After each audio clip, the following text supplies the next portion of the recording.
Hello, my name is Mitch Dyer. I'm here with Anthony Gallegos. Hi. Anthony, how much do you know about Dead Space 3? Tell me everything you know. I know that it involves monsters, There are some monsters. markers, Yep. and men. You mean like felt pens?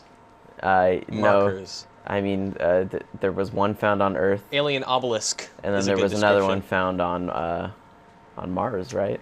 I believe that's right. Maybe Aegis 7. That's another planet they found one on. Oh, yeah, Aegis 7, you're right. Come on, Anthony. Learn your Sorry. lore. It looks So- like Mars. Yeah. So this place looks like Hoth. This is Tau Volantis. This is the kind of shining star of Dead Space 3 in terms of setting. It's just some snowy planet. We've seen a whole bunch of it before. We're kind of tired of talking about it, but hey, it's a new spot in Tau Volantis. We're going to see a bunch of stuff here we haven't seen before. Yeah, I'm curious if Dead Space 3 all takes place in one planet or multiple, because spoilers. Dead Space 2 ended showing that there was a lot of potential There were a lot locations. more, yeah. And that's the whole point of this, is to go out and like kill the marker threat and make sure the necromorphs never come back. And I mean, it might be the only planet, but it's certainly not the only setting. There's like space exploration, and you can just go leaping out into space into zero-G with your Exactly. one-way I car over imagine there. it's not like they're gonna never do the zero-G thing again. Sure. Yeah, I'm sure we'll see that. Something we haven't seen or heard much about on Tau Volantis is now Isaac and Carver, who's the co-op guy there in the red.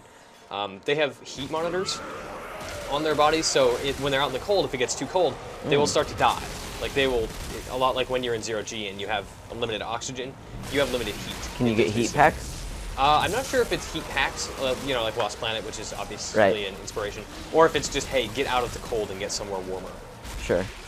But yeah, the area outside this cave and inside this cave, obviously not terribly cold, because they're doing all right. While they punch this dude with sweet combos. I know, right? It's interesting. The melee attack looks like it's definitely been advanced as far as where it was. I figured that has to be part of the weapon crafting system, because we've never seen those streaks behind his attacks, and he only really has them for one attack.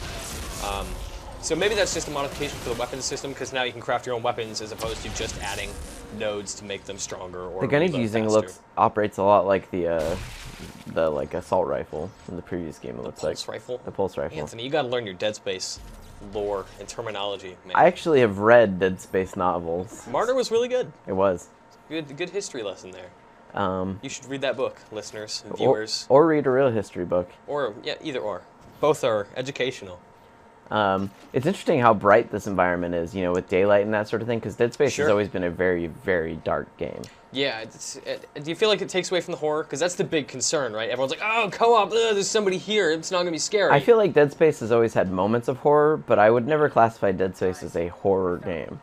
It's like a horror action game. There are Right. moments of horror that kind of punctuate larger moments where it's just an action game. Yeah, I you know? agree. Like, for me, it was always about tension and stress. More Right. so than like, I'm afraid. Yeah, exactly. There are times where you're worrying whether or not you're going to be able to fight a series of like 12 guys at once, and how are you going to handle that, but it was much more about surviving those encounters rather than being frightened.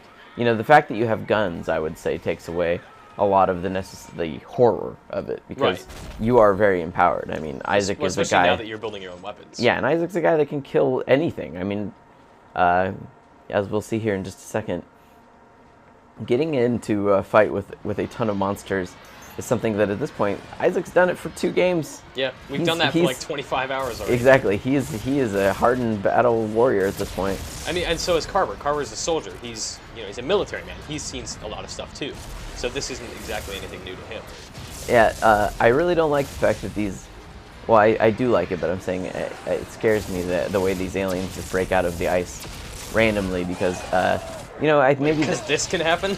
Yeah, I think it's a Oh, good... it's up on your face! It's a good way to address one of the complaints that a lot of people had with Dead Space 2, which was that when you entered a room, you could often tell just by the environment design what sort of enemies you were going to fight and what that Sure. encounter was going to be yeah, like, yeah. based on whether they're boxes or vents for guys to pop out of. But in this, they can just pop out of any old chunk of ice in the wall. I can't tell You know? if Carver's gun has like a flame modifier on it, or if they're shooting things with explosive guts. I don't... Because there are some things that are on fire. Yeah, I feel like that's definitely a mod of their gun. It's got to be. It's definitely one of the features you can add to your weapon. You can add electricity, you can add fire, all sorts of stuff that just tweaks the way your gun fires, the range and the width of how it fires. It's interesting watching, because I think this gun fires in 3-round bursts. The one that Isaac's using here? Yeah. I believe you're right.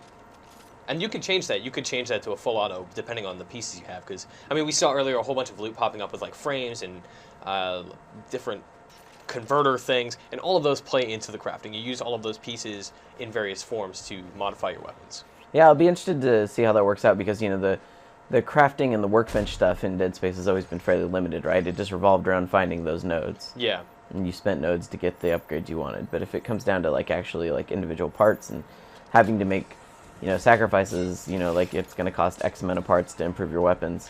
Hold on, I have to shut up for a second because that's pretty cool. What do you make of this, Anthony?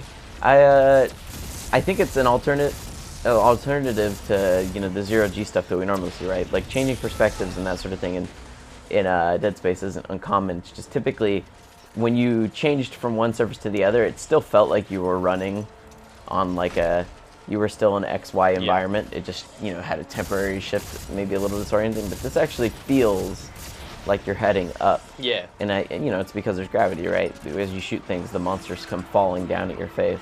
This is cool too. I mean, I just hope we don't see it abused. I think traditionally Dead Space has been very good about stuff like that, right? Like sure, it's just let's not have the grappling hook part in every level. I agree. Right? We shall find out more. Dead Space is out in February, Anthony, 2013. When we get back from the holidays, we'll be excited to play it. I know I am. Yeah, now we can finally play it together. I'm excited. So, for all things Dead Space, before and after its release, be sure to keep it locked to IGN.